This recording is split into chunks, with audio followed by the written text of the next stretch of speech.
¿cuál es la responsabilidad que tiene el administrador del conjunto residencial, comercial, mixto, bueno, del tipo de propiedad horizontal o persona jurídica que sea? El administrador realmente es la carga más pesada, la cabeza visible de toda la copropiedad. Es el gerente. La ley 675 de la mano de la ley comercial y por ende de la ley 222 del 95 van de la mano. Para este caso de hoy, muy precisamente nos toca hablar del Código Penal y de las posibles acciones que puede tener la copropiedad en contra de ese administrador. Un administrador debe contener o debe tener siempre tres elementos o tres principios fundamentales: una buena fe, una lealtad y una diligencia de un buen hombre de negocios. En derecho romano le llamaban un buen pater familia.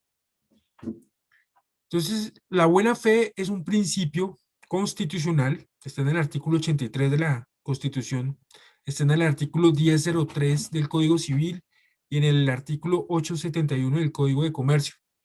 Todos estos fueron recogidos por el artículo 23 de la Ley 222, que, como ya lo hemos mencionado, es una norma de carácter societario.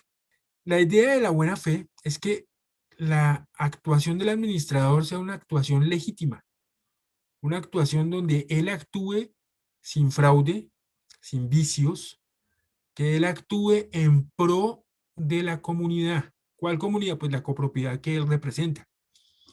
En este punto tenemos que tener muy presente el conflicto de agencia. Hay un conflicto de agencia y es en el momento en que un grupo de personas, bajo el régimen de propiedad horizontal, le otorga facultades a una persona natural o jurídica para que esta persona administre ¿qué? Los recursos, los bienes comunes de la copropiedad. Hasta ahí, perfecto. ¿Dónde surge el conflicto de agencia? El conflicto de agencia surge cuando el administrador empieza a pensar en su beneficio personal y se aparta del beneficio de la copropiedad.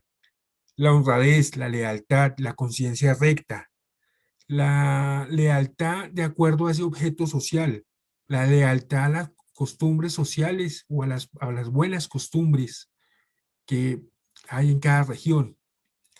El segundo gran principio es la lealtad. La lealtad es con la copropiedad. Y aquí, señores administradores, la lealtad no es con el consejo.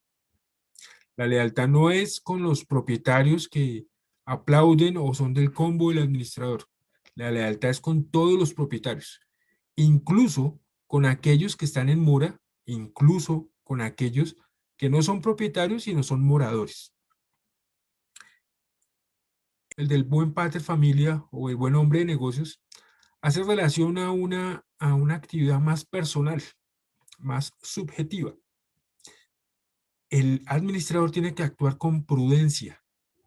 Cuando hablamos de prudencia, hacemos referencia a que tiene que manejar, saber manejar los conflictos internos.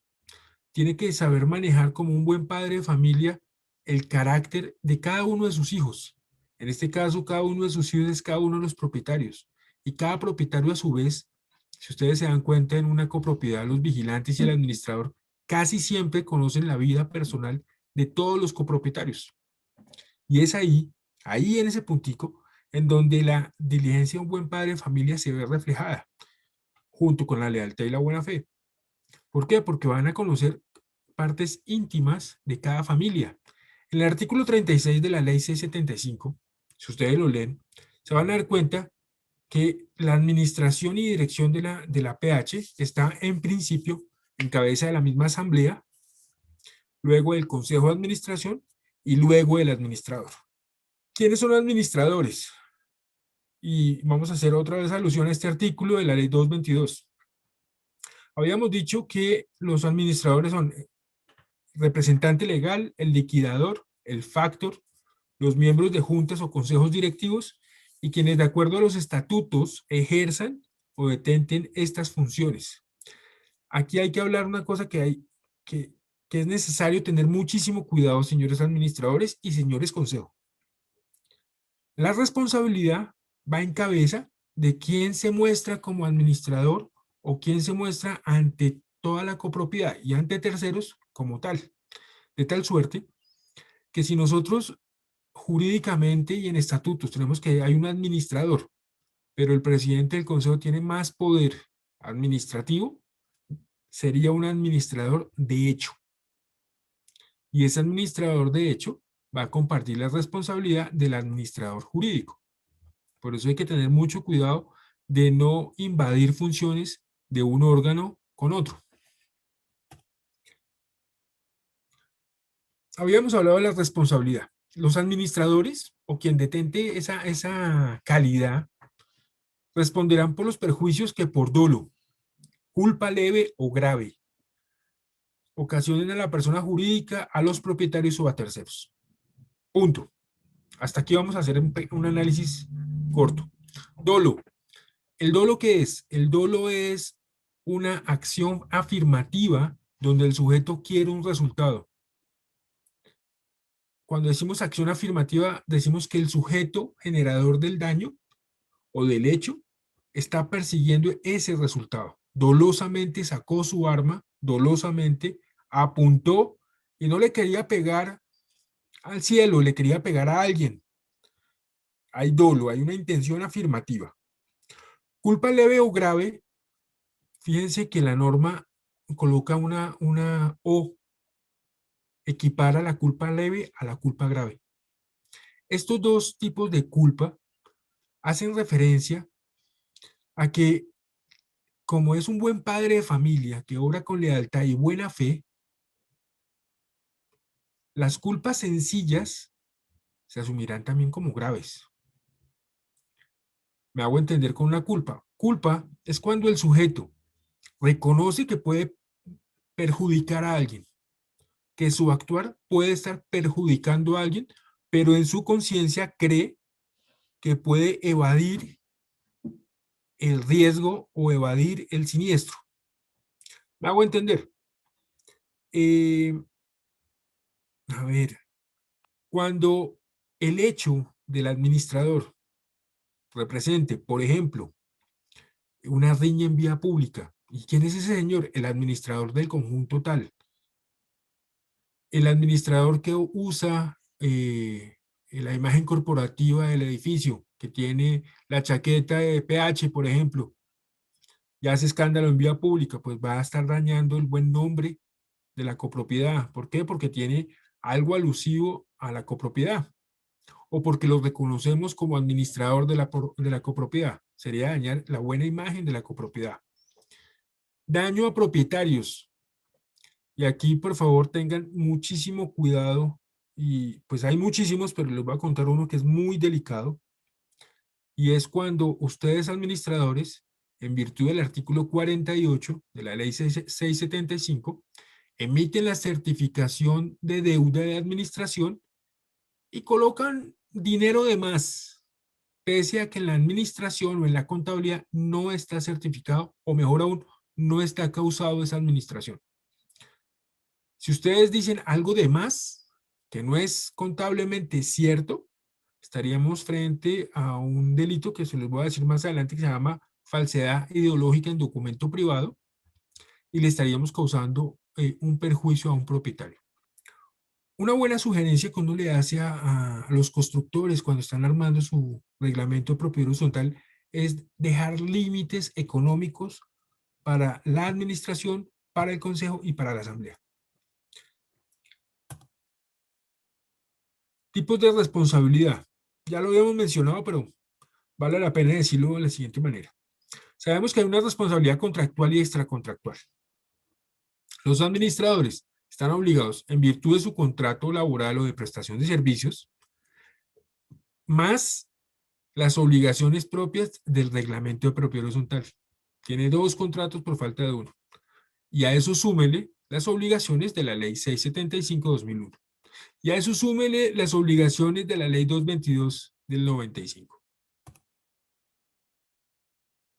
La responsabilidad contractual la encontramos en el artículo 24, como modificó el artículo 200 del Código de Comercio. Administradores, en principio ustedes responden de forma solidaria y limitada. Solidaria, si son persona jurídica, responde a la persona que la persona jurídica colocó físicamente como administrador y la persona jurídica que fue contratado como administrador. Responde ilimitadamente ambos con el patrimonio, con todo su patrimonio. Por eso eleven los riesgos. Aquellos administradores que son felices cobrando personalmente la administración.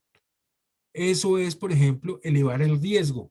Estaríamos frente a un dolo eventual. ¿Por qué? Porque para eso hay bancos.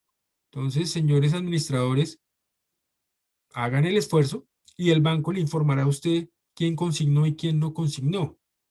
Así usted no tiene manejo de dinero directamente, sino que cuando usted vaya a hacer alguna compra, algún gasto, tendrá que girar un cheque, hacer una consignación, tener un soporte contable y de esa manera disminuye el riesgo en el manejo de dineros.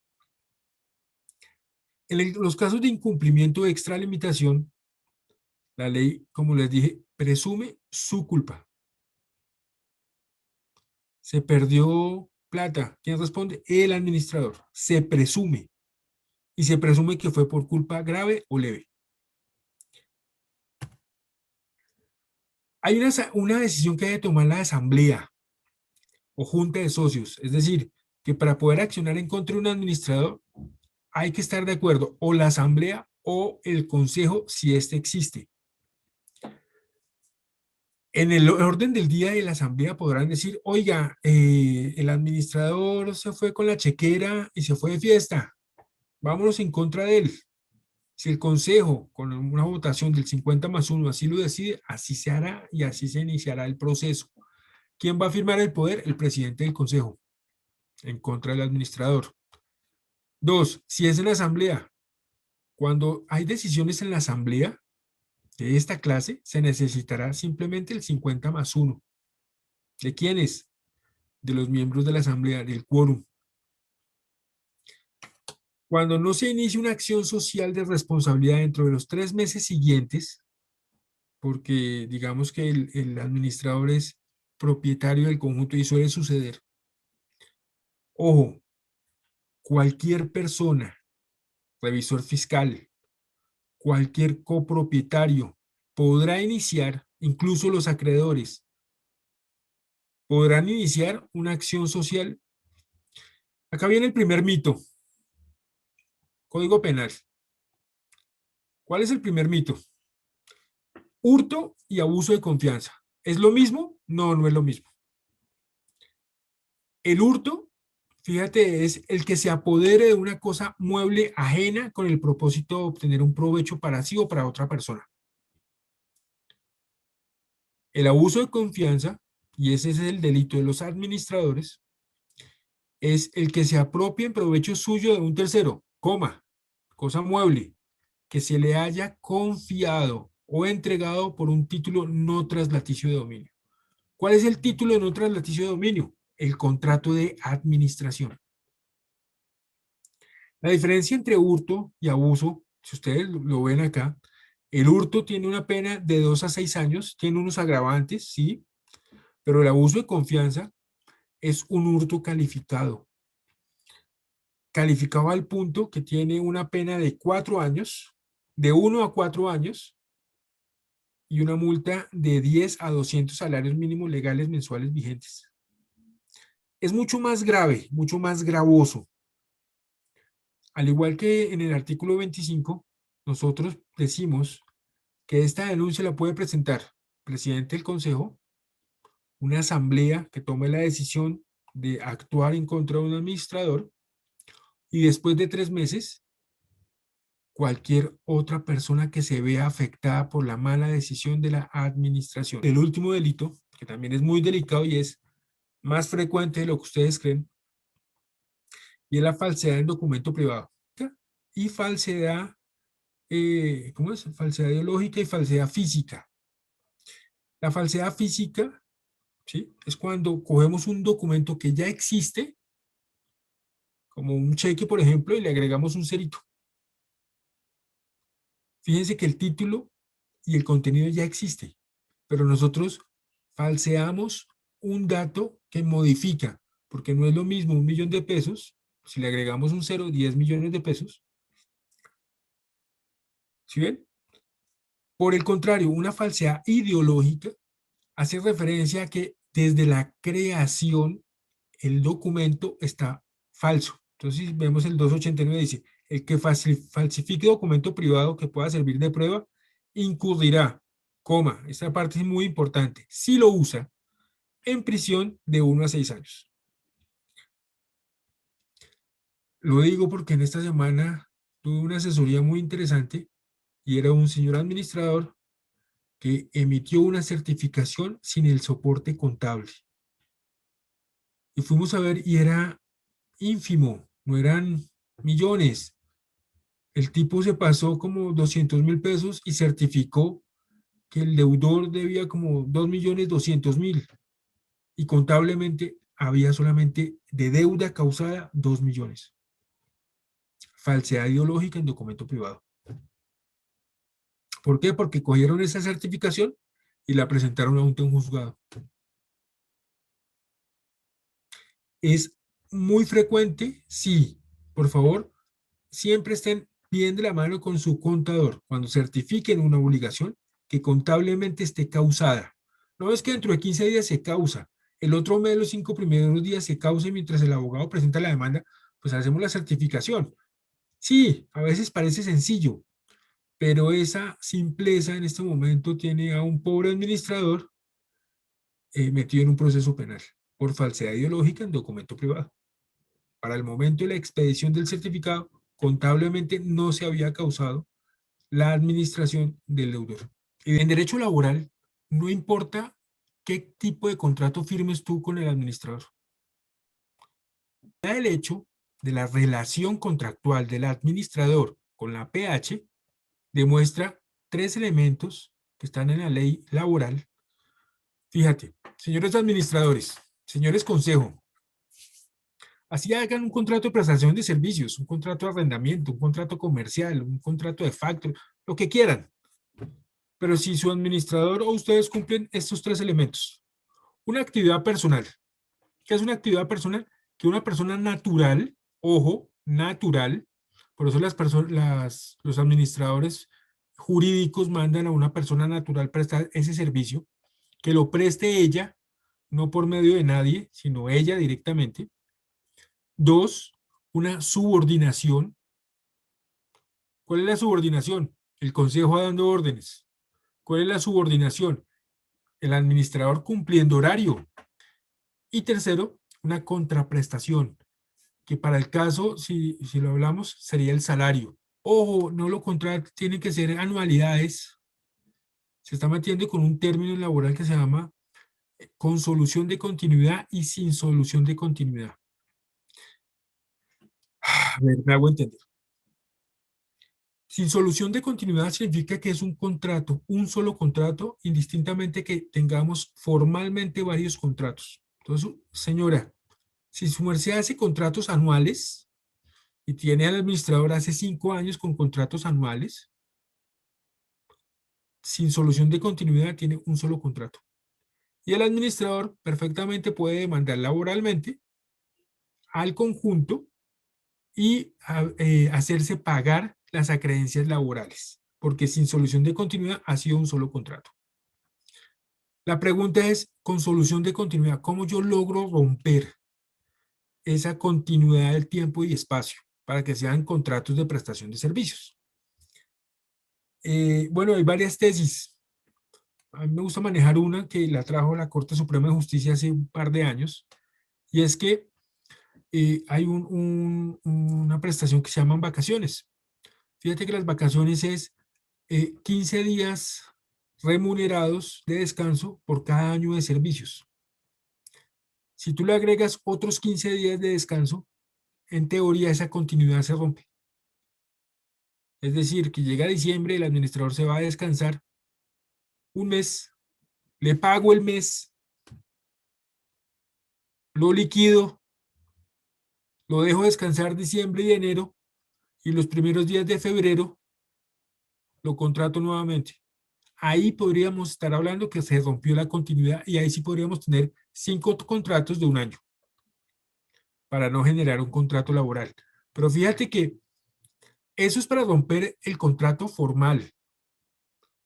Pero si indistintamente de eso, yo hago que esa es una muy buena jugada laboral, pero dentro del año cumple horario, lo hace de forma personal, cumple órdenes, cumple mandato, cumple, bueno, subordinación como tal, y aparte le doy, comillas, unos honorarios, que sería una contraprestación o salario, pues tenemos los tres elementos de la relación laboral.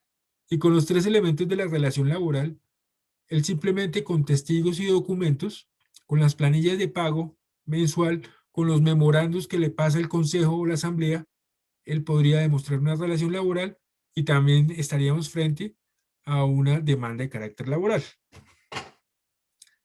Para cerrarte el tema, ahí voy a decirlo de la mejor forma y creo que la forma más honesta posible. Señores consejo, contraten laboralmente a sus administradores.